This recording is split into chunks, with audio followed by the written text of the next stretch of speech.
Good morning, everybody, and welcome to the Vicarage here at St Bart's of St Anne's in Penn. Lovely to see you, and thank you so much for joining us for our adventure through the Gospel of John. Hope you're well and cheerful, and it's good to have you with us this morning. Wherever you're watching from, good morning, hello, and welcome. Friends, we are in the Gospel of John, and we're in chapter 13 out of 21. Remind you of the context, it's the Last Supper. Jesus is his Last Supper with his friends. It's what's called Maundy Thursday. It's the night before he was to die. To set the context, Jesus has sat down with his disciples for this Passover meal, and against all the odds, against what anyone was expecting, he got up and he'd washed his disciples' feet, and so on. An incredible act of humility, which we looked at yesterday. But now we go on to some phrases of Jesus. Now, what we get now from chapter 13 to around about chapter 18 is a long speech by Jesus covering lots and lots of things, and we get the first of it today. So we're in John chapter 13, starting to read at verse 21. Here goes. After saying this, Jesus was troubled in spirit and declared, "Very truly I tell you, one of you will betray me." The disciples looked at one another, uncertain of whom he was speaking. One of his disciples, the one whom Jesus loved, was reclining next to him. Simon Peter therefore motioned him to ask Jesus of whom he was speaking. So while reclining next to Jesus, he asked him, "Lord, who is it?" Jesus answered, "It's the one to whom I give this piece of bread when I've dipped it in the dish." So when he dipped this piece of bread, he gave it to Judas, son of Simon Iscariot. After he received the piece of bread, Satan entered into him. Jesus said to him, "Do quickly what you're going to do." Now no one at the table knew why he had said this to him. Some thought that, because Judas had the common purse, Jesus was telling him, "Buy what we need for the festival," or that he should give something to the poor. So after receiving the piece of bread, he immediately went out, and it was night. When he'd gone out, Jesus said, "Now the Son of Man has been glorified, and God has been glorified in him. If God's been glorified in him, God will glorify him in himself, and will glorify him at once. Little children, I'm with you only a little longer.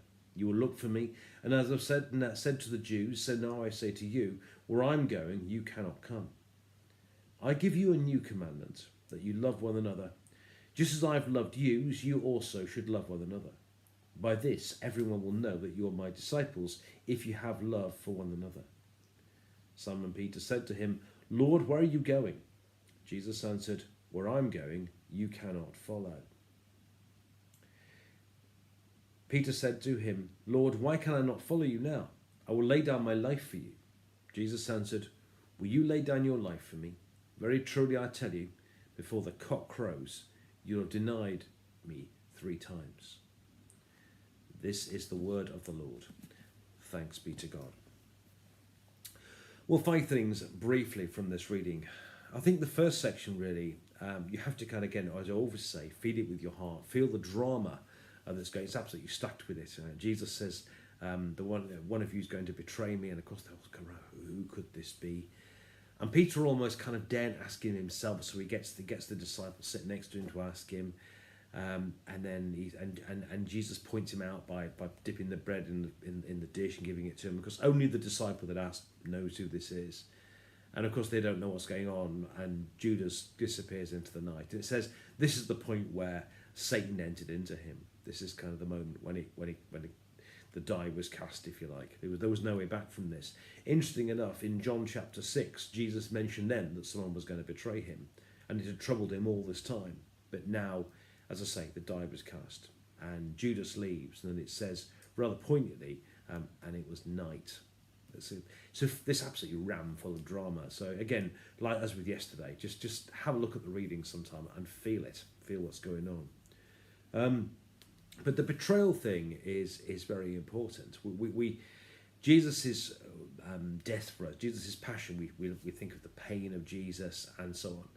But one of the things that must have hurt Jesus most was being betrayed by one of his friends. Psalm 41, if you want to follow it, is all about, my bosom friend, one of whom I trusted, has lifted up his heel against me. So it's predicted or prophesied in Psalm 51. And here we have Judas, one of Jesus' close friends, one of the 12, the one who held the common purse, betrays him and goes off into the night. And I think a big part of what Judas did was the fact that Jesus at his hour of need was betrayed by one of his friends. So I think what he's supposed to feel here is kind of feel the drama, but feel the pain of the betrayal. As I say, it's prophesied in Psalm 41, if you want to look at it later. That's the first thing. And then when he's gone off, Jesus says, when Judas has gone off, Jesus says, now the Son of Man is to be glorified. And he talks about God being glorified in him and will glorify in himself and so on. I do think it's interesting, actually, that this is the point when God is to be glorified. You know, Jesus has done some amazing things. Jesus has fed 5,000 people. He's turned water into wine and done lots of amazing things. He's even raised Lazarus from the dead. But this is the point when God is going to be most glorified. This is Jesus' most glorious moment. His death and, of course, his resurrection. But this was going to be it. This is the climax of, this is that fancy word, the denouement of it all. This is Jesus' big moment. This is the moment when he's going to be most glorified through his passion and through his death. Not through the great things he'd done before, but principally here, through his passion and through his death and resurrection. So notice this in Jesus, that his passion is the time when he's most glorious. And then Jesus says, I give you a new commandment, that you love one another. Now, in some ways, if that's all it was, you're thinking, hang on a minute, I thought, why is that a new commandment? Because in the Bible, in the Old Testament, we were told to love God, and we're told to love our neighbours as ourselves. So we're loving one another. What's new about that? But Jesus says, love one another as I have loved you. And that's the difference. We are called to have love for one another. Sacrificial love for one another. That's what it means when it says, love one another as I have loved you. So that's what we're called to do, is look at the way Jesus loved us and be prepared to put ourselves out for each other too. So just why Jesus said, I give you a new commandment, that you love one another as I have loved you, that he's laid down his life for us. And he goes on to say, well, we're here, I think it's tomorrow, greater love us no one than this, but they lay down their life for their friends. And we have to have true love for one another. Jesus said, love one another as I have loved you. But he actually goes on to say, by this shall all know that you are my disciples. Interestingly, he mentions here, the way you love one another. People will know you're my disciples by the way you love one another. Noticeably, it's not by the great things that you do necessarily. It's not by being part of an organisation or looking good or having a fancy title or earning lots of money or whatever it would be. By this shall you know that you're my disciples, if you have love for one another.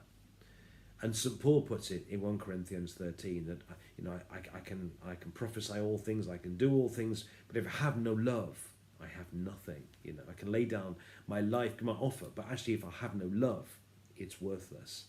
And we are called to love one another. And it's through that love that the world will know that you're my disciples. Not, as I say, through the amazing, spectacular works that you can do or the things that you achieve. Having love for one another, that is the mark of true discipleship. And that is the way the world will know that we are his disciples. But finally, Jesus goes on to say, now he says to them, he's going to go. And he's where I am going, he says, you cannot follow. Or you cannot follow yet. The death of and Peter, of course, struggles with this because he says, I'll go wherever you want me to go. But I think this one here is something where Jesus had to do it alone. Isaiah 63 prophesies this. This was to be a special one. I have trodden the winepress alone. The way of the cross was one that Jesus had to do for us, and he had to do it alone. No one else could do it for him. Actually, this one he had to do on his own. He had to die. He had to suffer so that we can be saved, so that he can show his ultimate love, and so that we can be ultimately saved. But as I said, it was something that he had to do alone. He was the saviour of the world. I think sometimes we hear the problems of the world, and we know in theory that Jesus is the saviour of the world. But I think often as Christians, because we're activists, we like to do his job for him. But actually, Jesus is the saviour of the world. He had to tread the winepress alone. He had to do the cross on his own. Where he is going, we could not follow on that occasion. He told us, he commanded us to follow him, but this particular journey he had to do alone. And to make the point, even Peter, the devoted Peter, before the rooster crows, which means before 3 o'clock in the morning, you'll deny even knowing me, he says. And of course, that's what Peter did. Because on this occasion, where I'm going, he said, you cannot follow. Lots to think about, my friends, in this morning's reading. Firstly, feel the passion, feel the drama of verses 21 to about 30. Feel the drama of the betrayal and feel the pain of that and what's going on. See also that the death of Jesus and the resurrection were actually the most glorious time of his life. Thirdly, feel the new commandment to love one another, he says, as I have loved you. And then he goes on to say, by this the world will know that you're my disciples if you have love for one another.